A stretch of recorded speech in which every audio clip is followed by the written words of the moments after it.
Good evening, everyone. I'm Chief Meteorologist Jordan Frazier. We have had some crazy strong winds across the Permian Basin, southeastern New Mexico, the Trans-Pecos, the Rio Grande, and all of West Texas.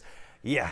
As a matter of fact, these are just some preliminary numbers taken around noon today. Pine Springs maxing it out. 87-mile-per-hour recorded wind gusts. The Carlsbad Caverns, I know I put caves, it doesn't let me fit the whole thing on the graphic. 80 miles an hour. Snyder at about 70. Hobbs at 64. Seagraves at 63. And Midland at 60 miles per hour. Now those strong wind gusts, they are expected to continue, but we've kind of already passed that peak that we've seen earlier in the day. So, all right, the worst of it is over. What about where we're at right now as we're kind of heading into the evening?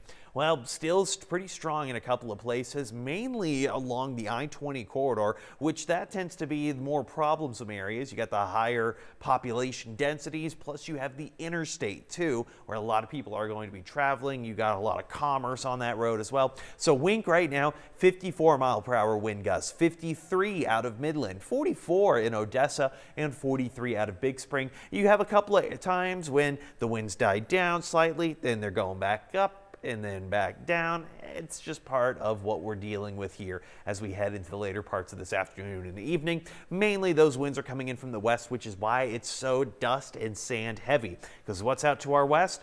The Mojave Desert. So yeah, that's why the westerly winds tend to bring in a lot of those really strong sandstorms. Now, we do have those wind warnings. We got high wind warnings. Those are going to be staying in effect until later this evening. As a matter of fact, I got the latest number on that. High wind warnings, yep, they're going to stay in effect until 7 o'clock this evening. So they're expected to expire, but given how strong the winds are sticking, I don't think that they're going to maybe let that extend a little bit more. For that actual wind advisory, well, we're still seeing the same thing, 7 o'clock. That's going to stay in effect until then. We do have a few other warnings, but before that, I want to talk about, hey, at least we're not alone. These wind gusts, these strong blowing dust, blowing winds, just winds in general. They're affecting places as far east as San Angelo. They're going into Abilene. They're even heading out into Fort Worth and even Dallas, because we are seeing this entire cold front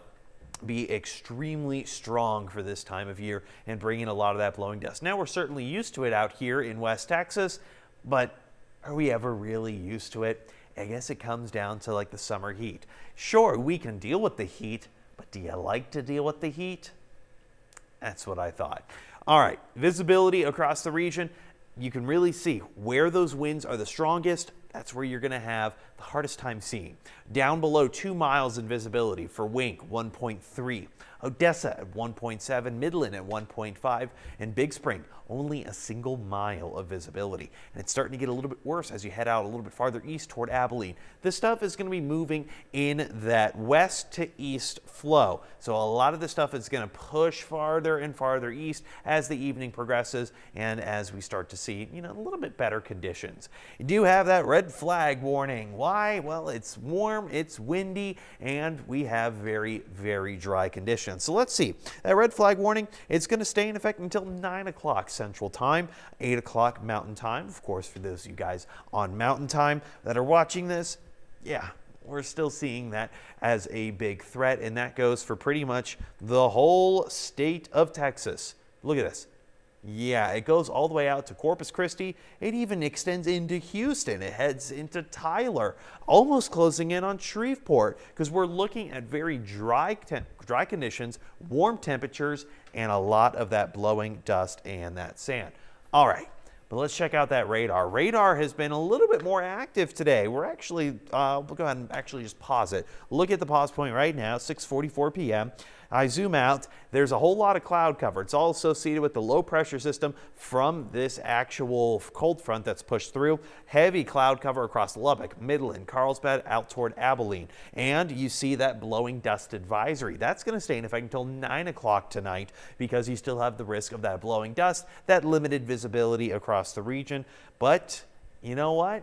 It could be worse. We could be in places like Missouri right now. They are seeing multiple severe thunderstorm warnings. They're seeing tornado warnings, all from this same system. Now, what do you prefer, severe thunderstorms and tornadoes or the blowing dust and sand? I know I have my own opinion on that.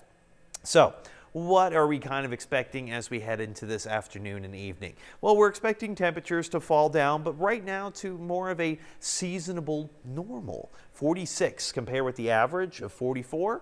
I'll take it. I'll take it. The main reason is, yes, we had a cold front, but that wind is going to help mix up everything in the atmosphere pretty evenly. We're going to be right around where we should be, so no need to complain or really worry about it. You're still going to hear a couple of those strong gusts, though, as we head into later tonight. Sustained winds between 20 to 30 miles an hour, occasional gusts up to about 35, maybe 40, really calming down after midnight, kind of becoming more of a, 15 to 20 mile per hour sustained wind. All right, you're heading into the weekend. It's your Friday evening. What about your golf forecast? I can't leave out the golf forecast, although it's not going to be the best golf forecast. If you can play in the wind, great. If you want a challenge, great. If you don't mind having an okay score, maybe you're just trying to up your handicap, this is going to be the day for you. You still have those sustained winds, 20, maybe 30 miles an hour, with those occasional gusts getting up to about 40, with those chillier temperatures on top of it. The main reason is because we still have this leftover front. We have the low pressure constantly pushing a lot of that stuff out from the west out of our region. So let's play out this future track a little bit for you. Not a whole lot going on throughout your Saturday overnight. A lot of that cloud cover beginning to clear up. It's looking pretty good, Notice just out to our west, though, Guadalupe Pass, west of Van Horn.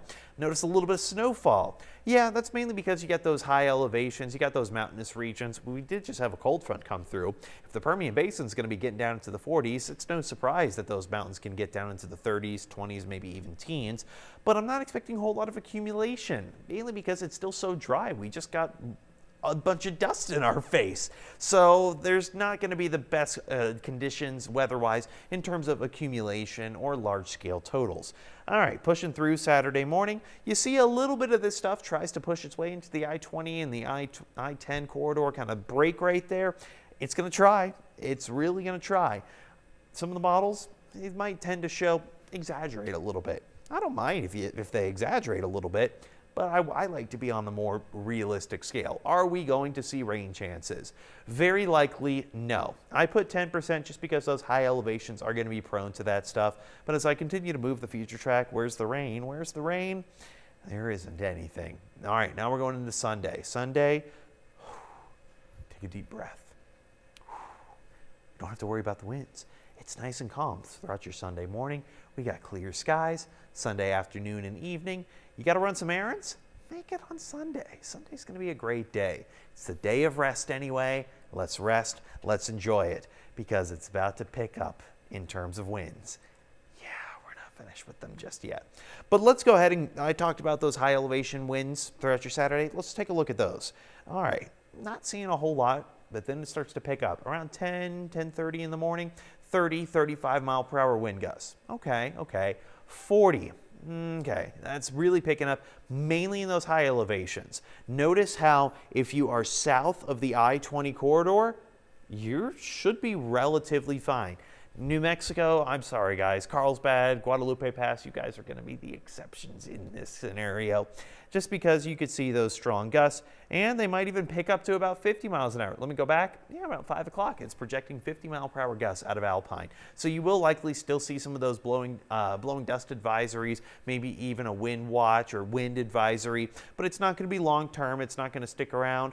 Then we play this throughout your Saturday night and into Sunday morning. Look at this. Ooh, 20, maybe 30 miles an hour. We get gusts already, so it's not that bad. And then Sunday night, calm. I saw calm on there. Whew. Yeah, I'll certainly take that. That looks absolutely great to me.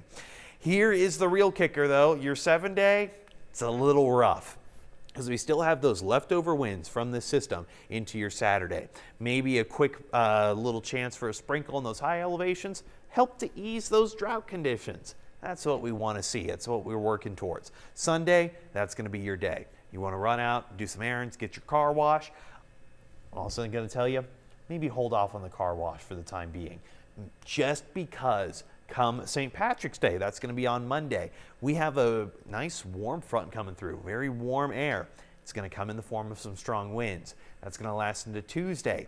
Tuesday, the models keep going up and up and up in terms of temperatures. We might even crack that 90-degree mark later Tuesday afternoon, but it also depends on when that next cold front is projected to move through Tuesday night into Wednesday, because those temperatures are expected to drop down into the 60s, low 60s, kind of similar to what we're at right now, where we had those strong winds. Now, I'm not going weather impact alert for any of these days just yet.